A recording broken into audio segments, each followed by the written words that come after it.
Just a little mural along the trail in the middle of nowhere. So we are in Hebron, Connecticut. So, forgot what I was going to say about this place. Interesting so far. Nice trail systems. Now I remember what I was going to say. Well, we left New Hampshire. What was that town in New Hampshire? Manchester. So we left Manchester, New Hampshire, and did the whole drive through, did Gloucester, Massachusetts, Salem, Massachusetts, and Boston. So, hang on, dog pooping. Yes, you may notice that I have my hoodie on this morning because it is 50 degrees in Connecticut. We started to see a little bit of the leaf peeper action up there in Maine. As we were coming through New Hampshire, we saw some of the foliage. I didn't really get any video of it because everybody in the world has seen that video before. So we just hit the road and moved on.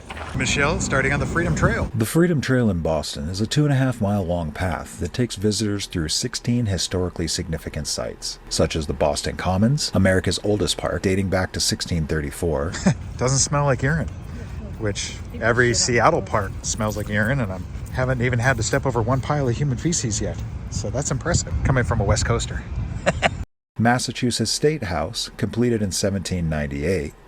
King's Chapel and King's Chapel Burial Grounds, founded in 1686. Benjamin Franklin statue and Boston Latin School sites that was established in 1635. Old South Meeting House, a congregational church that served as the organization point for the Boston Tea Party in 1773. The Old Corner Bookstore, built in 1718. A view down a random street in 2024 just to make sure you're still paying attention to the video. The Old State House, which stands as the oldest surviving public building in Boston, built in 1713. And utterly dwarfed by modern infrastructure. Able to see Fennel Hall, which is often referred to as the home of free speech and the cradle of liberty. Fennel Hall hosted America's first town meeting.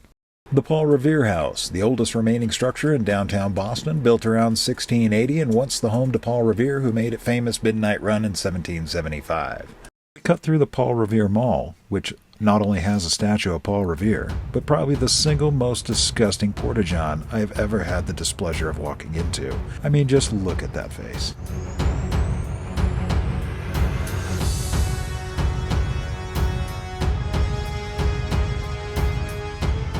The need for fresh air, we crossed over to the Washington Street Bridge to St. Mary's and St. Catherine's Church to say hi to the team from Engine 50 of the Boston Fire Department, before hitting the end of the trail at Bunker Hill, where Skye did husky things like utterly ignoring a child and her puppy. Look at the puppy. He is so cute. Skye, look. Skye, look. Look at the puppy. Skye. Who is that? I'm saying hi like I'm your dad. That's okay. She's like, okay. Skye! She's such a jerk husky. She's a husky. She's Yeah. like, I'm doing what I want. We doubled back to the most important building on the Freedom Trail, the Bell in Hand, Boston's oldest continuously operating pub, established in 1795.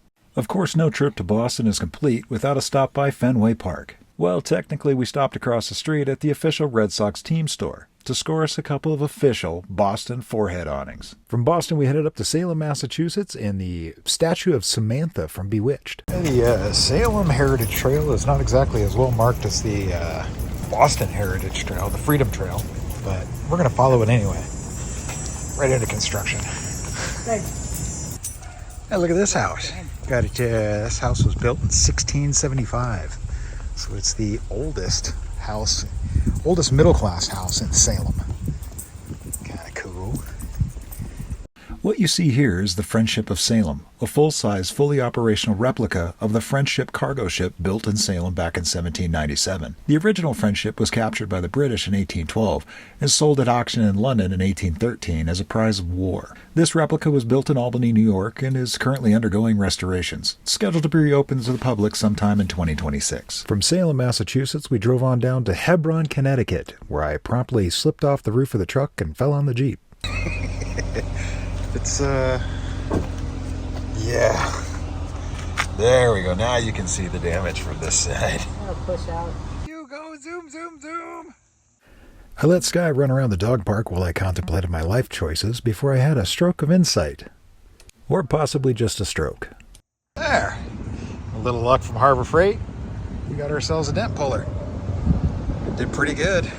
I would like to extend a very heartfelt thank you to Rob and Rich and the rest of the students at Bushido Jiu-Jitsu here in Hebron, Connecticut. Thank you for letting us steal the corner of their parking lot for the week while Michelle got some time to get some mat time in. So she was pretty stoked about that. So thank you again.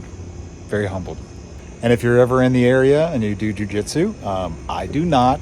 It's a whole lot of unnecessary touching to me, but my wife seems to love it. So very cool school. It's a very full facility. Michelle got some video, and I'll see if I can steal some from her that shows the inside of the facility. So thanks. No. Well, if you want to say you're sorry if you meant to do it. Now you gotta look good. Remember everything you learned today. So I'll be here the rest of the week unless for some reason I just get up and say I need a break today. But if you guys have any questions on anything we went over tonight, or just similar situations or even different situations, let me know. I'll give you what I know. If I don't know, I'll say I don't know that one that well. Let's find someone else. Nice. Cool. right, Now up? Yeah. Have a great rest of the night. Drive safe. Right up here. Of course you do. Well, that is a W. I can't spell my own name. That's Wags for Wagner. Just point to it.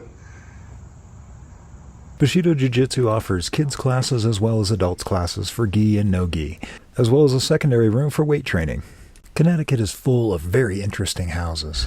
Actually pulling into somebody's house, so I'm gonna just turn around here. From Hebron, we headed south to Pennsylvania, where we stopped at 8 Oaks Farm Distillery, where we met the locals and had a good fireside chat, sampling their bourbons and enjoying the evening. Oh, it's so nice and warm in here.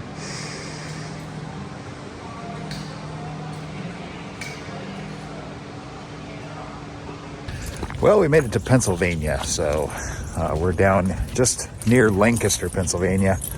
Little park walk. Sky, dang it. The chill is definitely in the air this morning. It's 49 degrees. So we're gonna keep heading south, head to the Outer Banks. And we're gonna hang out in the Outer Banks until the OverLand show. And then we'll drive up to Virginia, do that, and then we're gonna head west. We're gonna head back off southwest, I should say. We're gonna probably head over towards Colorado and then down into Arizona. Well, this is what you're, somebody's got to do it. With Michelle working full-time during the week, I was left to my own devices. Yeah.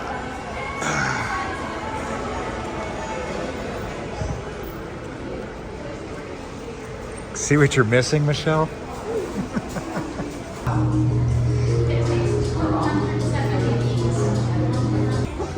I bet he's afraid of cows now. Oh my God. And from Pennsylvania was a drive off to another Harvest Host at Midnight Oil Brewing Company. Sky buttered up Lucas to give us a private tour. Yeah, these are our fermentation vessels. So everything starts off over here. We do our mash lauter ton. So this is a two tank system. Usually you get like a 3, but we're a bit smaller, so we have a 2 tank system. So nice. We mash lauter here, and then we move into the kettle, and then go into there. Most places, like the big places, you'll see they'll have a mash lauter ton, a kettle, and then a whirlpool ton. Gotcha. And we don't do that. We just whirlpool into the kettle, which is just separating okay, yeah, all yeah. the like hops and everything. So it goes Gotcha. down to the bottom, so that we just pull nothing but like the wort. Oh, okay. The wort Nice. is what ferments. Yeah. This is like grain storage. Yeah, this small little thing is how we break the grain up to make it, and then it augers all the way over to that tank that I showed you, that mash lauter ton. Okay. So if you come back here, we jerry rigged it so it augers all the way. So there's a spinning Yeah. wire inside of there that pulls it all the way over. If you come over here, I'll show you. It goes from there, and then it's pulled in. So you see that white PVC over there? Oh my God, yeah. Pulls it all the way over into that mash lauter drum I was talking about. Oh jeez. Yeah.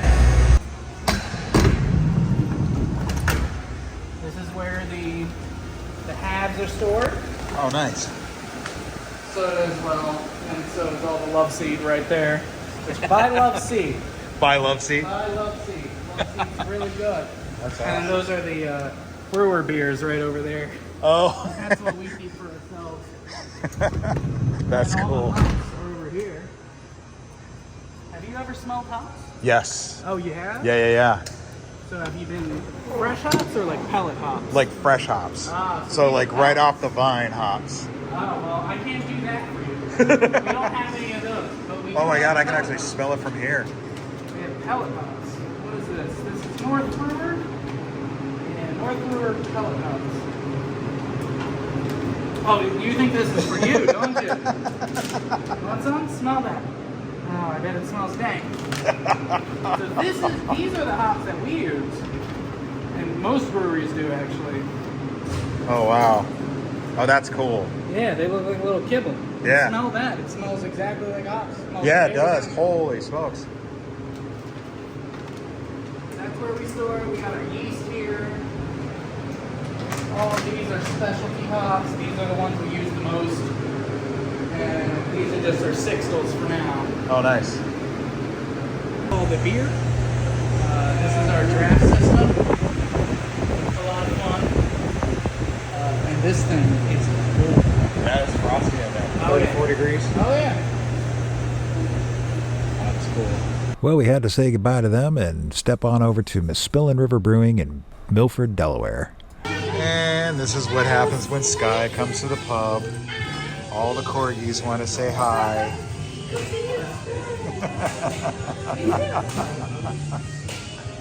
We scooted out of the Misspillin River Brewing in Milford, Delaware this morning. Just took about an hour down. We're in Salisbury, Maryland right now at the, shocker, another brewing company. We're at the Evolution. We're parked in the parking lot of the Evolutionary. We're parked in the parking lot of Evolution Brewing right here next to the railroad tracks. So we had a train come by already this morning, so we'll see how many trains we can capture coming by. This will be good.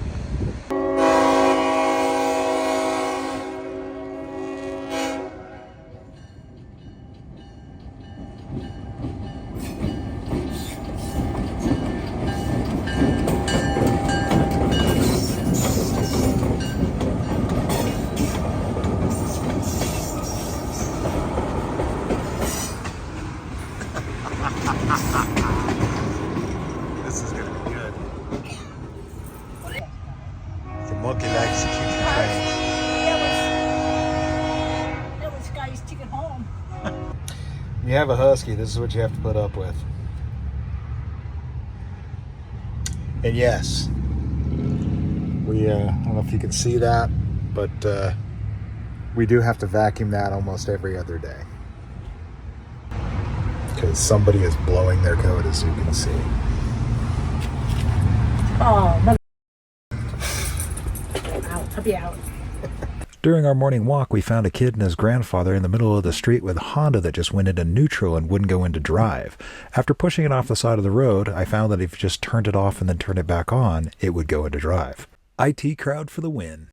With our good deed done, we decided to drive the Jeep out to the coast to check out Ocean City. Welcome to Ocean City.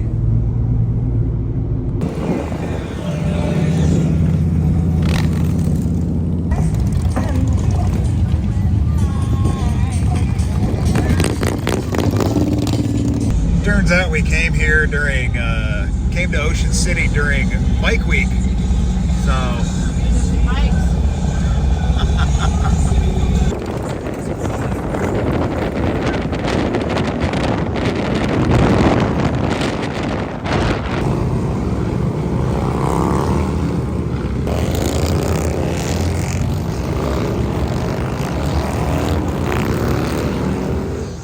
we watch Michelle wander off to the end of the pier. I did tell her to take a long walk on a short pier, but I didn't mean it literally. We're on our donkey's walk, walking about a mile away from the brewery to go get Dunkin's. So, yeah, we spent a few bucks on Dunkin's this trip. So there's the one house in the neighborhood that just said, nope, I'm not selling. It's actually clean. Nice house. I mean, it's obviously, okay, there's one more over there. But these two people, Oh no, that one over there is a business. This one here is actually a private residence. You could tell they just said, nope, we're not selling. That's awesome. Anyway, we're getting ready to leave Salisbury and head down to Ocean Shores. Head down to Outer Banks. Guys, we almost had a catastrophe. I was pulling out of Evolution Craft Brewing, and we're getting ready to head out, and I left my donkeys on the side of the truck. Almost dumped it. I would have cried. Dude, look at all this dog hair. Sky is blowing her coat, and I literally cleaned this 3 days ago. So I had to take a stop here before we get on a bridge. Get some video going across the bridge. Then we got the tunnel coming up. But we got a wonderful view of the Chesapeake Bay.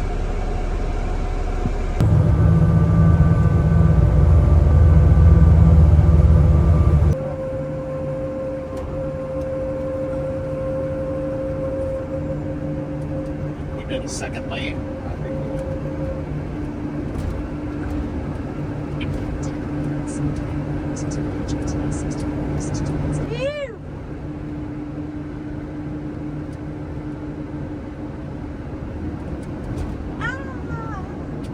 So tiny.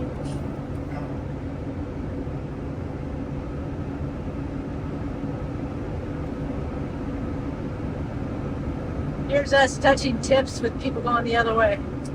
But only for a minute. Touching tips. Here's us to not touching, period. Anything. Holy oh shit. And with that, we finally made it to the Outer Banks for a nice long walk on the beach. By the way, if anybody ever says they love long walks on the beach, they're either never done a long walk on the beach or they're just lying to you, because after a few miles, your toes start to get all the skin ripped off of them.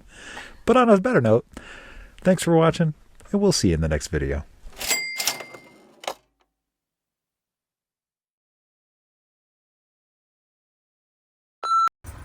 This is what happens when you knock the knife off of the knife holder. Perfect. Perfectly just stuck in our beautiful top. I love it.